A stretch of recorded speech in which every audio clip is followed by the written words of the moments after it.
Okay, going into tonight's game, what was your guys' game plan against Penn State? I think our game plan was just to keep it simple. Don't overcomplicate the plays and just make the easy play. You guys came out really aggressive in the first period. How did you guys adjust to Penn State's more aggressive approach going forward, starting in the second period?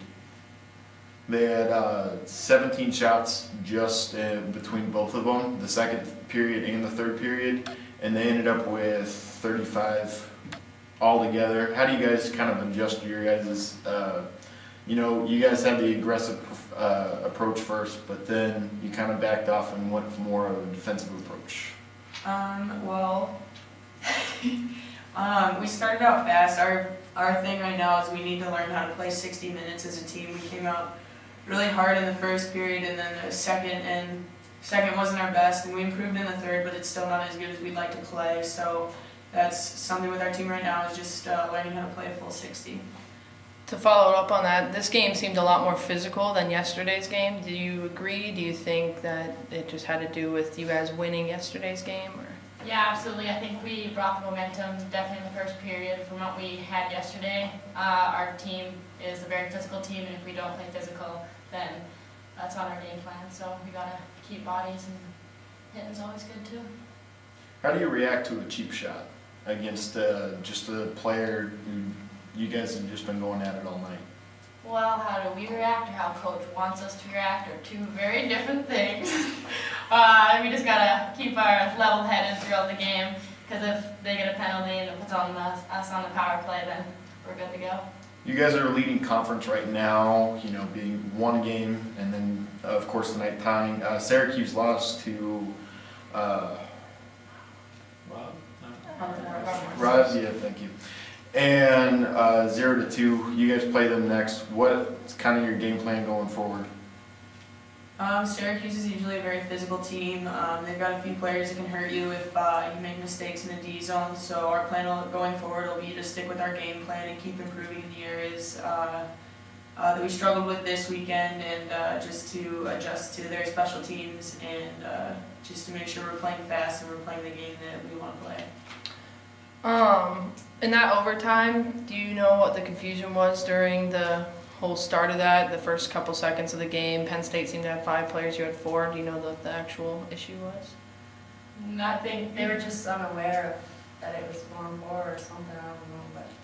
Okay. But, yeah. Okay. Overall then, as a weekend for your first conference games, did you expect anything different? Was it different than your previous out-of-conference games?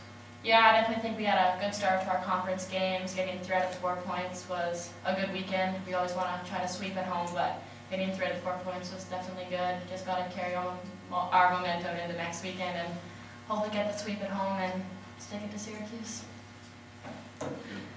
On the Penn State goal, do you feel like anything else could have been done to maybe stop it, or it seemed like she was able to walk in pretty far before she got a shot off? Does it? I definitely should have had it. Went under my pad, so definitely a stoppable puck. I think with our D, we're still just working on our gap control a little bit, and that's something that's different with every team, and just something that we continue to work on every week. And obviously that's a puck that I should have, but I thought we bounced back well after it went in. So. Okay, on face-offs, how important are face-offs varying in the different zones? So in a D zone and neutral zone and the offensive zone, what can be the make or break on that? I think the offensive play is very important to get the puck so we can get that quick strike or get a chance for the goal. And in the D zone, it's so crucial to win, because then they get that scoring chance, and if we're dead tired, we don't want them coming in and going on our goalies. So face-offs are definitely crucial. We got to get better at them too. Overall, you guys had a lot of chances tonight. Penn State did too. Were there any chances that you really, really wish you could have had, or maybe? I mean, you always want to get those chances, but are there any specific ones that pop out? Power play on the back door, definitely could have had that one, but my stick wasn't right place at the right time. But hopefully again next time. Yeah, and that 4-on-3 in overtime definitely could have capitalized there too, but with more experience and as we get into the season, I think that'll come. So as you do go through the season, do you expect to be able to really capitalize on more of those opportunities? Absolutely, and playing full 60 minutes is like a huge thing with our team too. Gotta really keep that lead and keep going.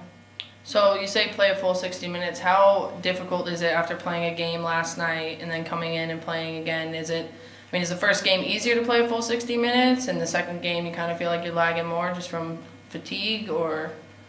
Yeah, I definitely think it's a mental thing too. Like a lot of players probably come in game 2 thinking their legs are tired, but we just gotta like focus and make it simple, make the easy pass so the puck does the work and not your feet.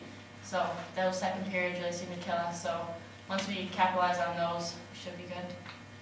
All right, well, good luck against Syracuse, and look forward to seeing you guys again. Thank you. Can you just kind of recap tonight's game against Penn State with it ending in a tie? Well, I was pretty happy with our play overall for the night. I thought the first period that we really tilted the ice in their direction. We were winning puck races. We created chances. We were winning battles all over the place with it. Second period, we started to get a little more complicated. Got away from our game plan. Got a little greedy with some things, which caused some icings and extended D-zone time, which, again, getting that long change created some fatigue. Again, giving Penn State a little momentum there. Then in the third, I thought we really only made a couple mistakes, and they made good on it. We had chances in overtime to get the job done. It's you live and learn. We'll keep working at it next week in practice and learn how to keep our stick on the ice, and we'll go from there. How do you feel Nicole did, kind of defending shots left and right, especially after Penn State became very aggressive in the second period, third period, and on? And there's a reason why she's one of the best goaltenders in the country. She's poised, she's composed back there. When it's great for our young team to have a goaltender back there that when maybe you take on water a little bit, that she can shut it down. Just how she can control her rebounds, get those whistles. It can kill some flow and momentum for the opposing team. So she's just a steady kid back there. And, she's one of our captains. She's our MVP. So she can control the pace of a game with what she does back there. So I don't know how else to say how valuable she is to us back there.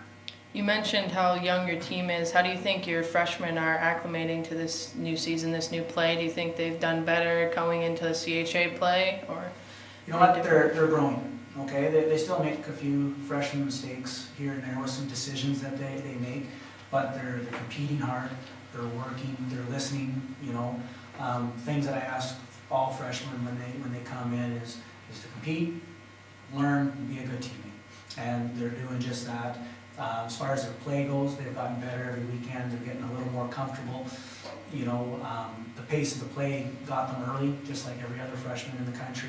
The college game is very, very quick, so they've done a good job of picking up their pace and playing faster, so they're not turning pucks over as much. And I've got 3 of them playing together for the most part, which can be a little bit risky, but I also have known them for a long time, where I know what they bring to the table. So they've been doing well, and just like the rest of our team, we've got a year under our belt here, so there's less learning curve, and I'm really starting to see the benefits of having that now. It's starting to show its head a little bit.